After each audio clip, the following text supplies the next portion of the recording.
हो मृत्युंजय ठाकुरे महाप्रभु हे बाबा धवलेश्वराय वाळालिंगाय नमो नमः। दीपं यदि परं ब्रह्म दीपं यदि जनार्दनः दीपाहरत मे पाप पूजा दीप नमस्तुते। धवलेश्वराय वाळालिंगाय नमो नमः। संसार सुखी रखंतु। आज पवित्र धर्मर मास कार्तिक मासर तृतीय सोमवार रे समस्त श्रद्धालु भक्त मानक आशीर्वाद करंतु।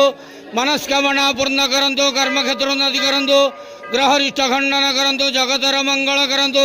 विश्वर कल्याण करंतु। आपणकर नाम विख्यात करंतु। सेवकर डाक श्रवण करंतु।